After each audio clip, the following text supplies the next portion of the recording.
मक्का से निकला एक संदेश अब पश्चिम एशिया से लेकर दक्षिण एशिया तक चर्चा में है। सऊदी अरब, पाकिस्तान और तुर्की ने ऐसा रक्षा समझौता किया है जिसकी सबसे बड़ी शर्त ने पूरी दुनिया का ध्यान अपनी ओर खींच लिया है। तीनों में से किसी एक देश पर सशस्त्र हमला होता है तो उसे तीनों देश पर हमला माना जाएगा। सवाल अब सिर्फ इतना नहीं है कि तीनों देशों ने हाथ क्यों मिलाया, बल्कि सवाल ये है कि इस नए सुरक्षा समीकरण का असर कितना बड़ा होगा और भारत इसे किस नज़र से देखेगा। मक्का के अल सफा पैलेस में सऊदी अरब के क्राउन प्रिंस और प्रधानमंत्री मोहम्मद बिन सलमान, तुर्की के राष्ट्रपति रेजेप तैयब एर्दोगान और प्रधानमंत्री पाकिस्तान के शहबाज शरीफ की मौजूदगी में मक्का जॉइंट डिफेंस एग्रीमेंट पर हस्ताक्षर हुए हैं। तीनों देशों ने कहा कि ये समझौता उनके पुराने संबंधों, साझा रणनीतिक हितों, इस्लामी एकजुटता और लंबे समय से चले आ रहे रक्षा सहयोग पर आधारित है। समझौते की सबसे अहम बात यही है कि अगर सऊदी अरब, पाकिस्तान या तुर्की में से किसी एक देश पर हमला होता है तो उसे तीनों देशों पर हमला माना जाएगा। यानी अब किसी एक देश की सुरक्षा को बाकी दोनों देशों से अलग करके नहीं देखा जाएगा। इसका उद्देश्य बाहरी हमले के खिलाफ तीनों देशों की सामूहिक ताकत बढ़ाना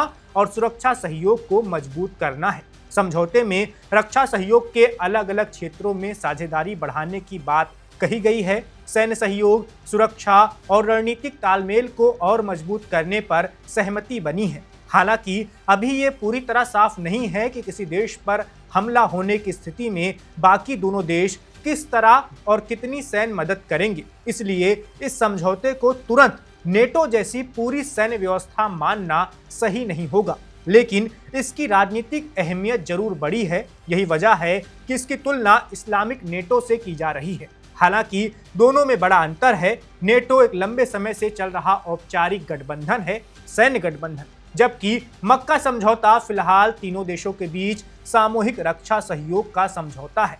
फिर भी तीनों देशों की ताकत को एक साथ देखें तो तस्वीर काफी दिलचस्प हो जाती है। तुर्की के पास मजबूत सेना और बड़ा रक्षा उद्योग है। वो आधुनिक ड्रोन, मिसाइल और दूसरे सैन्य उपकरण बनाने में तेजी से आगे बढ़ रहा है। सऊदी अरब के पास बड़ी आर्थिक ताकत है, भारी रक्षा बजट है। वहीं पाकिस्तान एक परमाणु हथियार रखने वाला देश है, उसके पास एक बड़ी सेना भी है। ऐसे में इन तीनों का साथ आना क्षेत्रीय सुरक्षा के लिए एक महत्वपूर्ण घटनाक्रम जरूर बन जाता है। सऊदी अरब और पाकिस्तान के बीच रक्षा संबंध भी नए नहीं हैं। दोनों देशों के बीच लंबे समय से सैन्य सहयोग चला आ रहा है। पाकिस्तान ने सऊदी अरब की सुरक्षा व्यवस्था में भी महत्वपूर्ण भूमिका निभाई है। दूसरी तरफ तुर्की और सऊदी अरब के रिश्ते भी पिछले कुछ वर्षों में रक्षा और तकनीक के क्षेत्र में आगे बढ़े हैं। अब इन दोनों संबंधों को एक ही ढांचे में जोड़ने की कोशिश दिखाई दे रही है। अब सबसे बड़ा सवाल है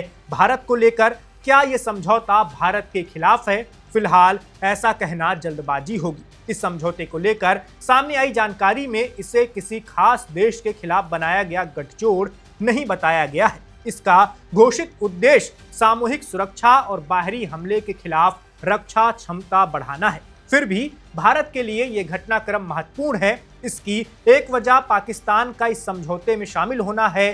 दूसरी वजह तुर्की और भारत के बीच पिछले कुछ समय से बने मतभेद हैं। ऐसे में अगर पाकिस्तान और तुर्की के बीच रक्षा सहयोग और बढ़ता है और उसमें सऊदी अरब की आर्थिक ताकत भी जुड़ती है तो भारत को इस पूरे समीकरण पर नजर रखनी पड़ेगी। एक और महत्वपूर्ण बात यह है कि पाकिस्तान ने हाल के क्षेत्रीय तनाव के दौरान खुद को सिर्फ एक सैन्य ताकत के रूप में नहीं बल्कि बातचीत कराने वाले देश के रूप में भी पेश करने की कोशिश की है।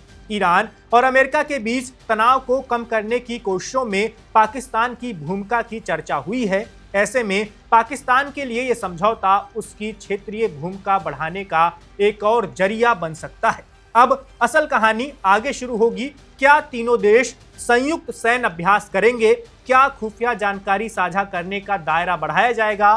क्या रक्षा तकनीक और हथियारों के क्षेत्र में साझेदारी मजबूत होगी? और सबसे बड़ा सवाल, क्या आने वाले समय में इस सुरक्षा ढांचे में दूसरे देश भी शामिल होंगे? अगर ऐसा होता है तो पश्चिम एशिया और दक्षिण एशिया का सुरक्षा समीकरण काफी बदल सकता है। लेकिन फिलहाल इतना जरूर कहा जा सकता है कि मक्का में हुआ यह समझौता सिर्फ कागज पर हुए 3 देशों के हस्ताक्षर नहीं है, ये बदलती क्षेत्रीय राजनीति का संकेत है। अब दुनिया की नजर इस बात पर होगी कि सऊदी अरब, पाकिस्तान और तुर्की इस साझेदारी को कितनी दूर तक ले जाते हैं और भारत इस बदलते समीकरण के साथ कितना तालमेल बिठा पाता है।